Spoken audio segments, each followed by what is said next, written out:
कुछ दिनों के बाद यह पढ़ना पड़ेगा, भारत पूंजीवादी अर्थव्यवस्थाओं वाला देश है। प्राइम मिनिस्टर का सेल कब होगी उसकी हम उम्मीद करेंगे। कल का जो बजट पढ़ा उसमें सारे बजट में हमने यह पढ़ा कि सारे चीजों को इन्होंने बेचने का काम किया। नीलामी का कार्यक्रम था, बजट नहीं था। आम नागरिक के लिए, आम जनता के लिए बजट था ही नहीं। बिहार का तो लॉलीपॉप दिखाया गया है। यह बजट पूंजीपतियों का बजट था और यह सरकार पूंजीपतियों के हाथों का कठपुतली बन चुका है। और एक तरह से मोटा मोटी हम लोग कह देंगे कि चुनावी घोषणा पत्र है। सिर्फ सेलिंग हो रहा है और देश को बेचा जा रहा है। 35,000 करोड़ का जो बजट है वो वैक्सीन के लिए है। स्वास्थ्य के लिए सिर्फ कोरोना के नाम पर आपने ढकोसला करने का काम किया, वैक्सीन के नाम पर सिर्फ पैसा देने का काम किया। अडानी, अंबानी और बड़े घराने के फायदा हो सकता है। पूंजीपति मित्रों के लिए बजट लाया है, उसमें आम नागरिक को एक भी फायदा होने वाला नहीं है।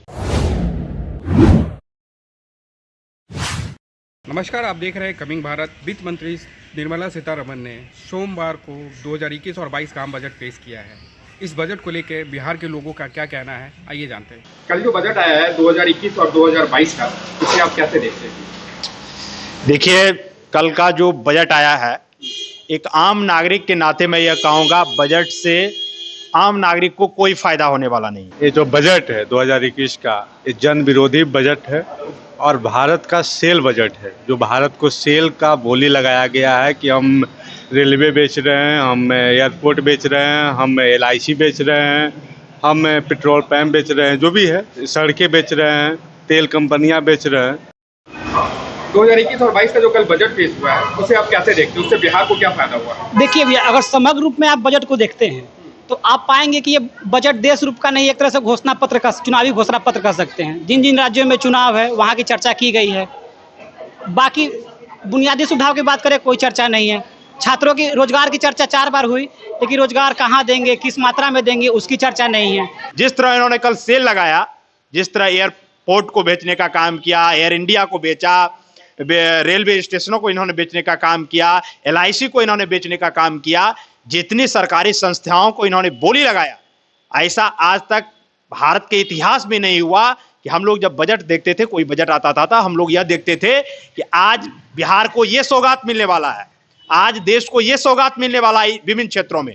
लेकिन कल का जो बजट पढ़ा उसमें सारे बजट में हमने यह पढ़ा कि सारे चीजों को इन्होंने बेचने का काम किया और जिस तरह इन्होंने हर एक चीजों की बोली लगाई है, उस तरह से लग रहा था कि सिर्फ सेलिंग हो रहा है और देश को बेचा जा रहा है। अगर बिहार के लिए पार्टिकुलरली देखें तो बिहार के लिए तो कुछ नहीं खास मिला हुआ है।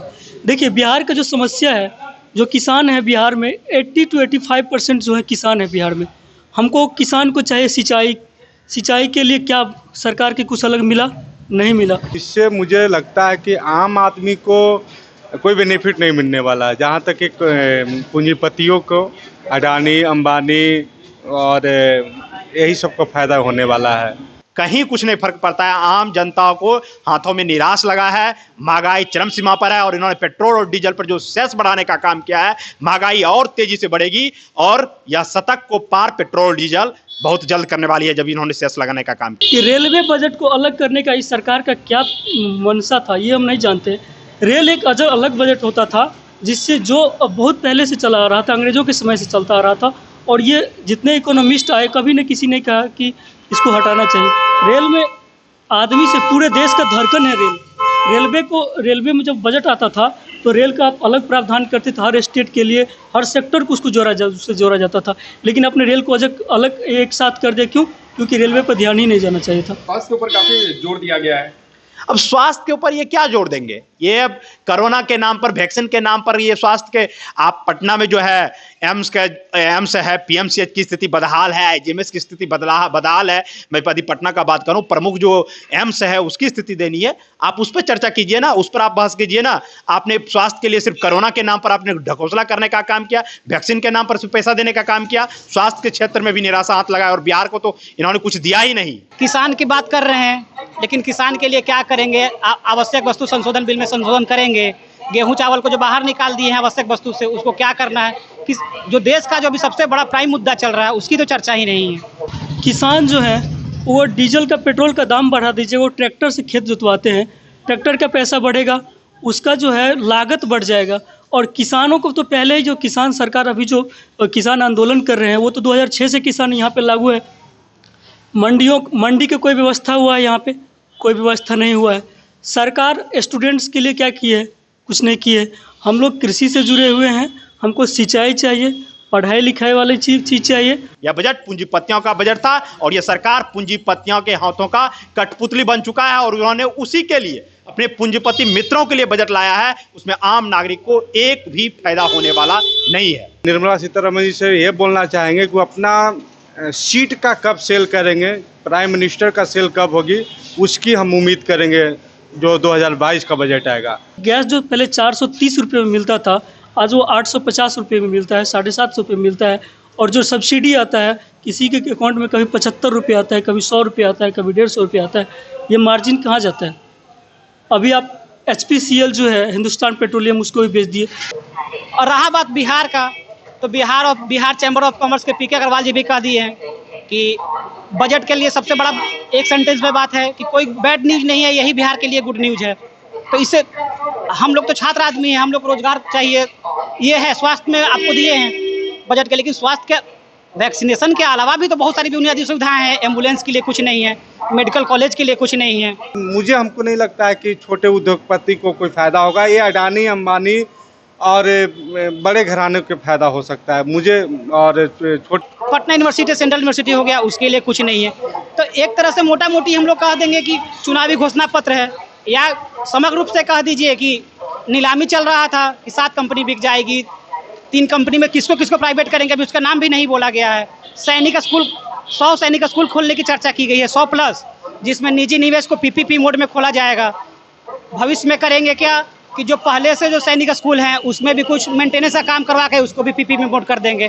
तो इसको आप कह दीजिए कि नीलामी का कार्यक्रम था, बजट नहीं था। ट्रेन को अगर अच्छे से चलाया जाता, हमको याद है कि जब रेल मंत्री लालू जी थे उस टाइम ट्रेन में कभी बढ़ाया भी नहीं गया, कुलियों को भी अच्छा दिया गया और जो यात्री थे उसको भी अच्छी सर्विसेज दी गई थी, गरीब रथ चलाया गया था और सबसे ज़्यादा उस टाइम फायदा भी हुआ था। स्वास्थ्य पे तो खास तौर पे ध्यान दिया गया है इस कोरोना काल में। इसमें 35,000 करोड़ का जो बजट है वो वैक्सीन के लिए है। आप उसको निकाल दीजिए, उसके बाद देखिए कि कितने हजार बजट है इसमें।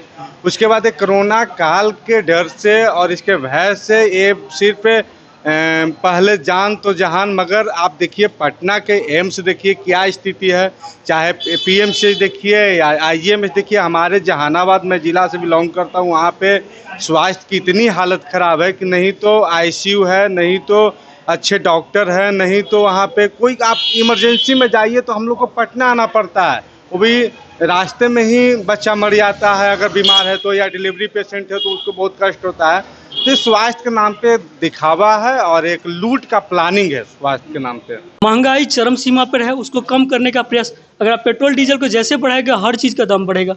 यहाँ पे लॉकडाउन में जो MSME सेक्टर है, जो छोटे उद्योगपति है, जो छोटा बिजनेस करते हैं, वो बाहर से सामान लाएंगे। अब पेट्रोल डीजल का दाम बढ़ेगा, उसका यातायात का खर्चा बढ़ेगा, यात्रा उसका व्यय ज़्यादा हो जाएगा। जैसे होगा फिर सामान का दाम बढ़ेगा। तो न किसानों के लिए कुछ हुआ है खास और ना ही कुछ हुआ है छोटे उद्योगपतियों के लिए, छोटे बिजनेसमैन। आपको लग रहा है कि इससे बिहार को कुछ फायदा नहीं, बिहार का तो लॉलीपॉप दिखाया गया है। बिहार के नीतीश कुमार जी को यह बताना चाहिए कि आप सत्ता में हैं, उनके साथ आपकी गठबंधन है और आप इसमें क्या आप सरकार में रहना चाहते हैं, या सरकार में रहते हुए आप केंद्र से क्या लेने की कोशिश किए? नहीं तो आप पटना यूनिवर्सिटी का केंद्र का दर्जा ले पाए बजट में, नहीं तो आप कोई कॉलेज ले पाए IIT, नहीं तो आप कोई मेडिकल कॉलेज आपको मिला, नहीं तो आप मेट्रो का नाम तक भी नहीं लिया गया कि सोना और चांदी का इसमें रेट कम कर दिया गया है। अब सोना और चांदी किसान के बाल बच्चे हैं, आम मजदूर और आम नागरिक सोना चांदी कितना खरीदता है? जब उनका कोई फंक्शन होता है, शादी विवाह होता है, तब सोना चांदी खरीदता है। सोना चांदी को जो दाम घटाने का काम किया तो पूंजीपतियों का जो बड़े बड़े सेठ साहूकार है उसको फायदा पहुंचेगा। आम नागरिक के लिए, आम जनता के लिए बजट था ही नहीं। और जहाँ तक इस बजट में आप देखा जाए तो सोना का जो गिराया गया कि सोना कम रेट होगा, आप बताइए सोना आज भी 50,000 45,000 रुपये भरी है, तो कौन गरीब आम किसान आदमी कौन लेगा इसको कम करने से? ना तो कोई किसान को फायदा है, नहीं घाटा है। तो देखा आपने बजट को लेके, ये थे बिहार के लोगों के राय। हमारे वीडियोस को आगे देखने के लिए देखते रहिए हमारे चैनल कमिंग भारत को। धन्यवाद।